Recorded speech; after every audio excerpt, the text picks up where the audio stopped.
Halo Healthiers, Eh, selamat pagi, siang, sore, dan malam buat teman-teman sejawat semua dimanapun kalian berada. Semoga selalu diberikan kesehatan. Kita coba masuk ke video tutorial berikutnya. Eh, Kali ini singkat saja, memahami fitur SKP platform, yaitu fitur pencarian data SKP dan fitur dashboard pengeluaran SKP. Pertama-tama kita harus sepakati dulu apa sih yang dimaksud dengan pengumpulan SKP dan prinsipnya seperti apa. Sebenarnya ini adalah prinsip sederhana, tapi mungkin banyak teman-teman yang butuh informasi terkait hal ini. Nah, ini adalah salah satu gambaran yang kami coba buat sesederhana mungkin, mudah-mudahan bisa membantu. Prinsip dari SKP adalah SKP dikumpulkan dalam periode berpraktik 5 tahun untuk digunakan sebagai bukti untuk perpanjangan di periode 5 tahun berikutnya. Jadi kalau saya boleh menggambarkan, kita mulai dari tahun 2019, 2024, sekarang ini, dan 2029. Next 5 years. So, pada saat kita ingin berpraktik dari 2019 sampai 2024, kita dulu pasti sudah punya bukti SKP yang berupa sertifikat kompetensi atau STR lama yang masih ada masa berlakunya. Nah, bukti cukup SKP yang dalam bentuk STR atau Serkom inilah yang digunakan sebagai bukti untuk bisa mengurus izin pada periode 2019 sampai 2024. 5 tahun. Jadi kalau ngurusnya dari 2019, tentu periode SIP-nya sampai 2024. Kalau ngurus izinnya di 2020, tetap sampai 2024. Kalau ngurus izinnya di 2021, tetap ujungnya sampai 2024. Kalau ngurusnya di 2023 pun, tetap ngurusnya diperbolehkan izinnya sampai 2024. Ini karena bukti kecukupan SKP-nya sudah jelas ada tanggalnya sampai periode kapan. Dalam hal ini kalau keluar di 2019, maka dia akan sampai di ujung 2024. Nah, teman-teman pasti tahu bahwa selama kita berpraktik gitu ya di masa ini, di sekarang periode 2019 sampai 2024, kita harus tetap menjaga kompetensi kita dengan cara ikut seminar, melakukan pelayanan, dan lain-lain, pengabdian masyarakat gitu ya. Itu kita tetap ngumpulin SKP. Jadi di periode yang sama dengan periode praktek kita ngumpulin nih SKP selama 5 tahun sampai dengan 2024 sampai dengan 2019. Buat apa? Pada saat kita ingin perpanjangan SIP perizinan di tahun 2024 sampai dengan 2029, kita akan pakai SKP yang kita kumpulkan selama waktu 2019 sampai dengan 2024. Nah, 2024 ini kan unik. Ini adalah masa peralihan. Jadi, ada yang mungkin kemarin sudah terbit STR-nya yang masih ada masa berlakunya, sudah terbit Serkom-nya gitu ya, masih berlaku sampai 2027, 2028 gitu ya, maka sampai 2029. Nah, itu adalah bukti kecukupan SKP yang kita kumpulkan 5 tahun ke belakang sebelum 2024. Sudah ada buktinya tuh. Dia kita kumpulkan dan dia masuk sebagai bukti yang digunakan untuk mengurus izin pada periode 2024 sampai dengan 2029. 5 tahun ke depan. So, di masa ini, 2024 sampai 2029, begitu pun akan berulang. Jadi dengan bukti yang kita dapatkan di 2024, dari hasil pengumpulan SKP 5 tahun sebelumnya, dari 2019 ke 2024, itu digunakan untuk kita bisa berpraktek dengan periode 2024 sampai dengan 2029. Di masa ini juga kita diwajibkan untuk menjaga kompetensi kita dengan mengumpulkan SKP ya melalui kegiatan pembelajaran, pelayanan, dan pengabdian masyarakat untuk nanti kemudian hari di tahun 2029 akan kita gunakan sebagai bukti kecukupan SKP yang digunakan untuk perizinan di 5 tahun selanjutnya setelah tahun 2029. Oke, so sampai sini mudah-mudahan teman-teman bisa memahami dulu. Oke, saya lanjut. Pengelolaan SKP kita dilalui melalui fitur SKP platform.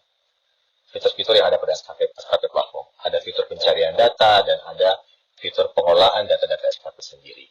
Nah, saya ingin menjelaskan sedikit terkait hal ini, yaitu terkait dengan tampilan pada pencarian data SKP.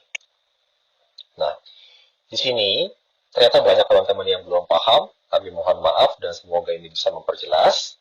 Ya, di sini bisa dilihat bahwa pada saat teman-teman masukkan profesinya apa, NIK-nya sesuai gitu ya, di search, dia akan keluar nama, profesi, dan periode SIP, dan status kehidupan SKP-nya seperti apa. Jadi, ini fitur yang sederhana, tetapi ternyata banyak teman-teman yang belum mengerti. Jadi, di sini tertulis adalah periode SIP. Jadi, untuk periode SIP, contohnya ini dari 2023 sampai dengan 2028, yang bersangkutan status kecukupan SKP-nya sudah tercukupi. Jadi kalau yang bersangkutan, dokter ini mau bikin SIP di dalam periode 2023 sampai 2028, kan masih panjang ya, 2028, itu dia tercukupi, sudah tercukupi. SKP yang dikumpulkan dari mana? Ini dari SKP yang dikumpulkan oleh dokter yang bersangkutan sejak tahun 2018 sampai dengan 2023. Jadi memang sudah ada bukti sebelumnya ya untuk bisa dia dianggap cukup untuk praktik di periode 2023 sampai dengan 2028. So, perhatikan sekali lagi kecukupan SKP-nya digunakan untuk pembuatan SIP periode yang kapan ya. Pada saat ini teman-teman bisa melihat bahwa periode SIP ini sudah cukup apa belum. Nah, pada saat nanti dia sudah mendekati 6 bulan, sudah mau habis periode SIP-nya yang 6 April 2028, berarti kira-kira di bulan November 2027, itu status kecukupan SKP-nya akan membaca SKP yang dikumpulkan pada periode 2023 sampai dengan 2028 untuk bisa berpraktek sampai dengan untuk bisa berpraktek dari 2028 sampai dengan 2038, 29, 30, 31, 32. Oke. Nah, ini yang banyak teman-teman mungkin agak sulit membacanya atau keliru atau salah memahaminya, gitu ya. Jadi, bahkan ada yang sampaikan ke kita juga bahwa, dok, mohon maaf, saya SKP-nya belum cukup loh, tapi kok sudah tercukupi, gitu ya.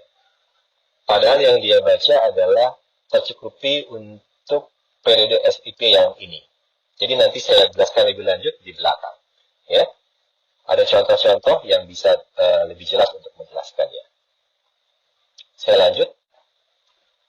Nah, di sini kita lanjut pada contoh kendala yang sampai yang mungkin juga dialami oleh teman-teman sejawat semua. Ya.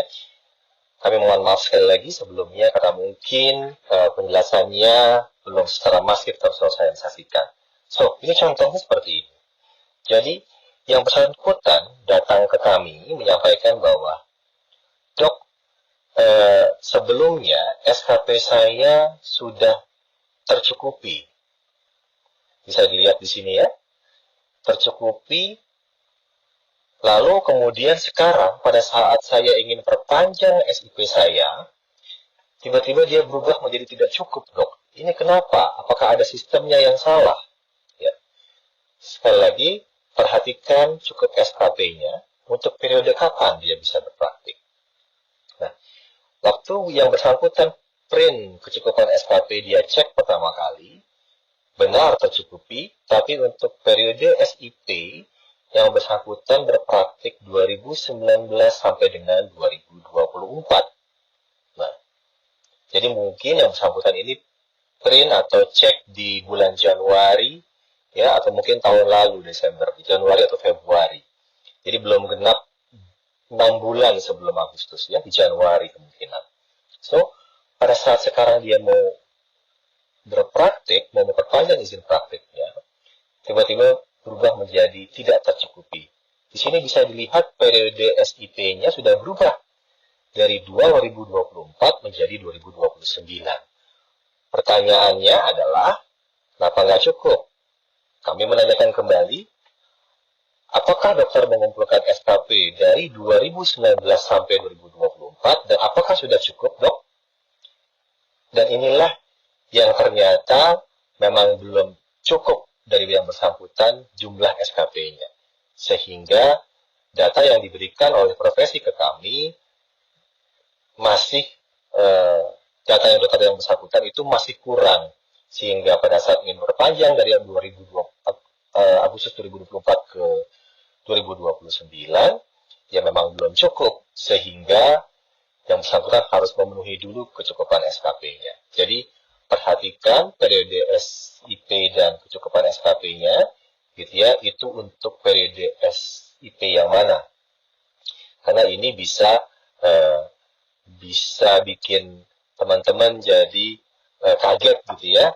Tapi tentunya, kenapa dibuat seperti ini? Karena kami yakin ada teman-teman yang membutuhkan bukti kecukupan SKP untuk bisa berpraktik mungkin sisa setahun gitu ya, masih ingin berpraktik, jadi dia masih bisa print bukti kecukupan SKP-nya. Nah, tapi kalau sudah 6 bulan, otomatis sudah mau perpanjang dong, dan dia akan segera berubah sistem kita menjadi periode yang berikutnya 5 tahun ke depan, sehingga nanti teman-teman bisa masih punya cukup waktu untuk mengumpulkan SKP agar SKP-nya terpenuhi. Oke? Oke, saya lanjut. Oke, saya akan masuk ke SKP platform sedikit saja untuk menjelaskan karena ini terkait dengan fitur pencarian data tadi. Oke, saya masuk sedikit di sini. Ini sudah dicontohkan dari di atas, tapi di contoh yang berbeda, hanya untuk mempermudah ilustrasi bahwa kalau dilihat di sini, dokter yang bersangkutan itu sudah memiliki status kecukupan SKP alias tercukupi, ya, untuk periode dari 2021 sampai dengan 2026.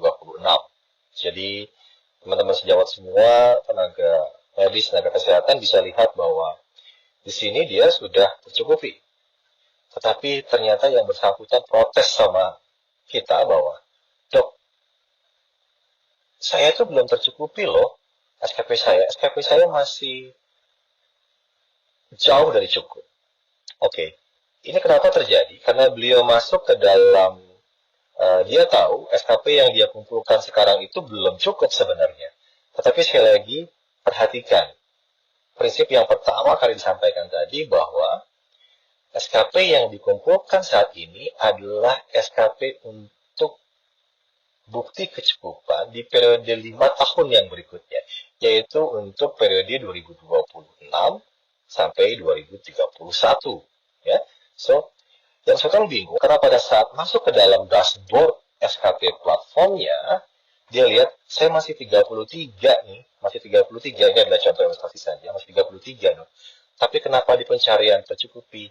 Sekali lagi, di dalam dashboard ini jelas tertulis bahwa milestone capaian SKP 5 tahunan di profil satu set SDMK untuk perizinan 5 tahun berikutnya. So, bukan yang sekarang. Bukan yang sekarang sedang berlangsung. Jadi contoh, SKP-nya dikumpulkan dalam rentang 2021 sampai dengan 2026. Contohnya di sini 18 Desember 2021 sampai dengan 17 Desember 2026. Untuk digunakan nanti pada perpanjangan atau perizinan pada periode Desember 2026 sampai dengan Desember 31. So, sekali lagi mohon diperhatikan bahwa ini adalah tampilan kecukupan SKP yang berbeda. Kalau yang di pencarian data itu digunakan untuk pengurusan izin teman-teman sejawat semua dalam pengurusan izin di masa yang teman-teman berlaku gitu ya. Kalau yang sampai 2026 pasti pengen masih bikin izin di masa itu. Kalau yang untuk perpanjangan maka 6 bulan sebelum habis maka akan terlihat status kecukupan SKP-nya. So, jadi di sini kita lanjut lagi di sini bahwa jelas bahwa ya dia tercukupi, tapi bukan tercukupi untuk 2026 ke 2031, tetapi di sini cukup untuk periode SIP 2021 sampai dengan 2026. Ya, jadi semoga ini bisa dipahami. Kami akan terus melakukan sosialisasi, baik memberikan video tutorial maupun sosialisasi secara Zoom dan YouTube. Mohon kerjasama dari teman-teman sejawat semua. Kami akan berusaha semaksimal mungkin untuk membantu teman-teman semua agar dapat bisa melaksanakan aktivitas kerjanya, keprofesiannya dengan baik. Terima kasih. Semoga cukup. Sampai ketemu lagi di tutorial berikutnya. Salam sehat.